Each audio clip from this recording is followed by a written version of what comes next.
Welcome to Shocking Tales, kids, the show where we take a look at some of our favorite stories and see what life lessons we can learn from them. I, of course, am Mr. Mike. It's thinking cap time now.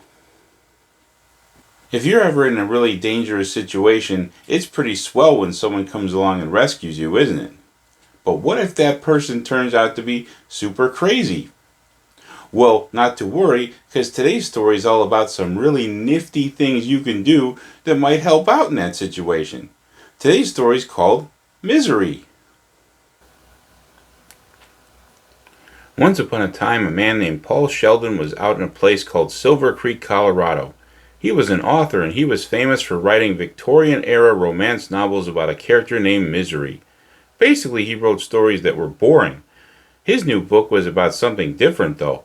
When he finished a story, he would celebrate by smoking a cigarette and drinking champagne.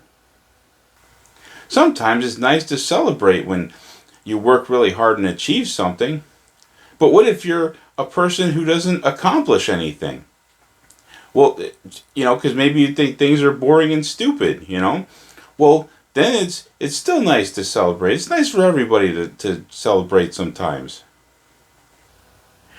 After celebrating and packing up his book, he decided it was time to drive back to New York City, and he drove away in his car. But he got caught in a blizzard and his car ran off the road, and he got stuck in the snow. That accident knocked Paul unconscious. When Paul woke up, he saw that he was in a strange room in a strange bed, and standing right by him was a strange woman.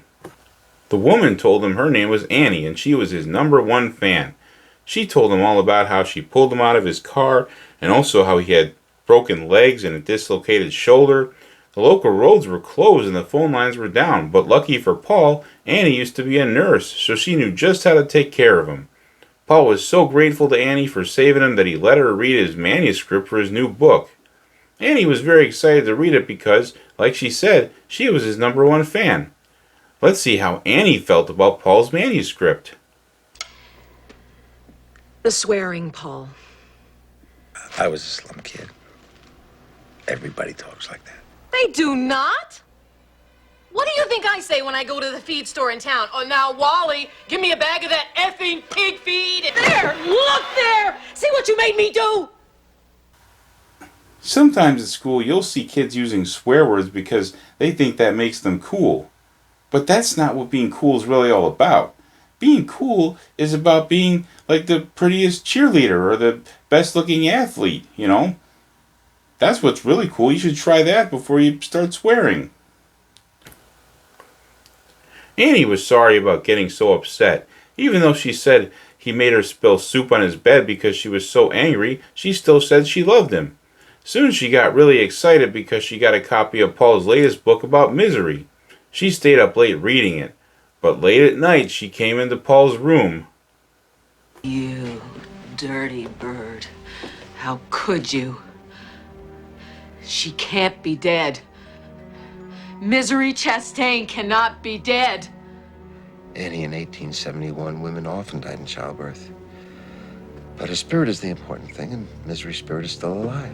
I don't want her dead! I want her! Annie loved the character of Misery an awful lot, and she was mad that Paul had killed her at the end of his book. Annie told Paul that nobody knows where he is.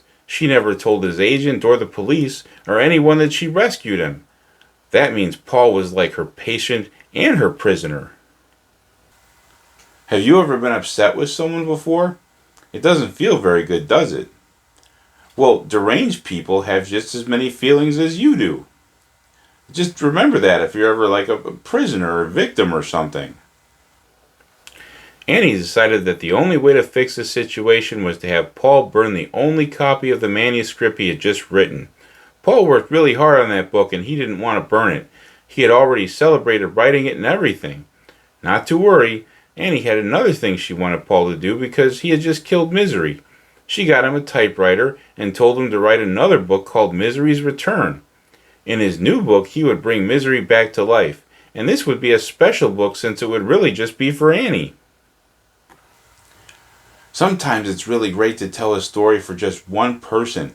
When I was married before, I used to tell my wife stories about like where I didn't go at night and who I wasn't with, And I used to love to watch her face light up when she didn't suspect anything, That was pretty great.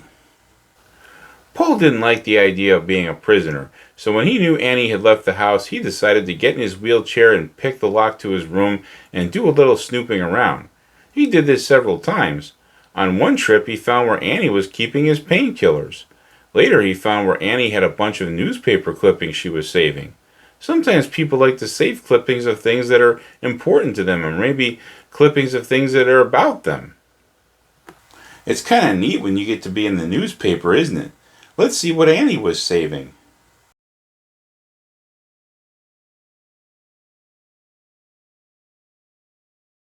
Remember how Paul was a prisoner and a patient? Well, Annie was a nurse and a murderer, But I like to look at the positive. At least she wasn't one of those murderers who used swear words at her victims, Sometimes it's nice to just get killed and not have all that negativity with it. One day Paul woke up and found out that he was strapped to the bed.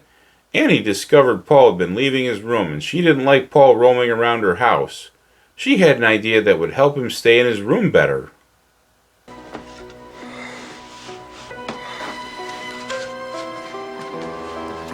It's for the best. Annie, please! God, I love you.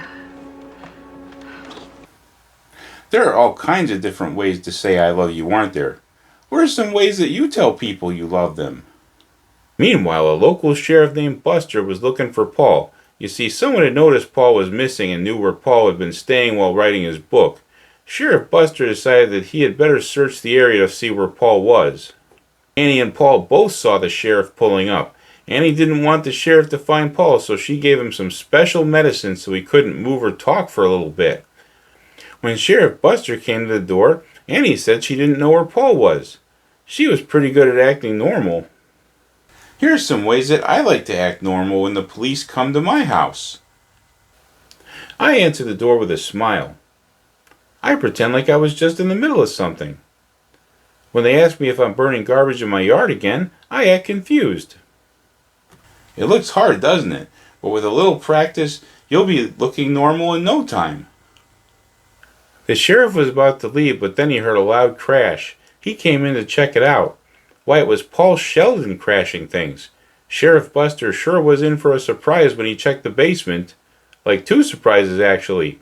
Surprise! So after all that excitement, Annie had an idea. She would take this revolver and kill Paul and then herself. But Paul had a better idea. He asked Annie if she would let him live long enough to finish the book so he could bring Misery back. Then they could both die together. Annie thought that was an even better idea than hers. Have you ever had 2 good ideas? How do you tell which one is the right one, Usually you'll live at the end of your good ideas. That's one way to tell.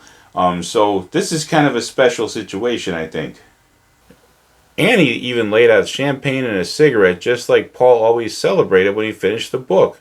But Paul pointed out that since this was a special occasion for both of them, they were going to need 2 glasses. But Paul had a secret that he hadn't told Annie. Since she had done so much for him, and to him, since they had met, Paul decided he would do something for her too. Paul, you can't! Why not? I learned it from you. Not Misery! Not my Misery! No, not my Misery! Okay, remember when I said there was some nifty things you can do when you're a prisoner? Well, Paul exercised his body so he could pull off his escape. He didn't have weights, so he used his typewriter. I don't have weights either, so I just use the things around me when I work out too.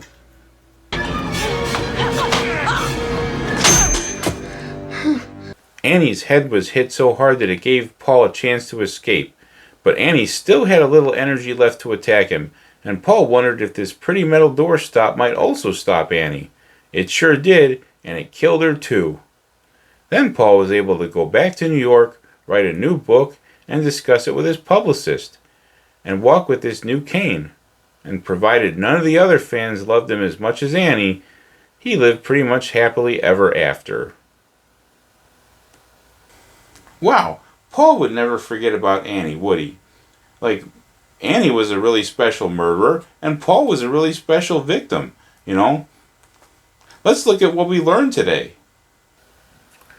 There's so many ways to tell someone you love them. Acting normal just takes practice. Use the things around you to exercise. Metal door stops can stop people too. If you like learning how to be a more thoughtful victim or thoughtful person, this might be a great channel for you. You know, what I would do right now is I would hit that subscribe button, I would hit the like button, because those things would really help this channel grow. I'd really appreciate that. And leave a comment of some kind. And if you have any friends who aren't good people, well, share this channel with them. This is Mr. Mike saying, just be yourself. You're the one and only ever special you, so just be yourself. And guess what? You don't have to be a murderer to use nice language. Practice using nice language with the people around you. Okay, bye.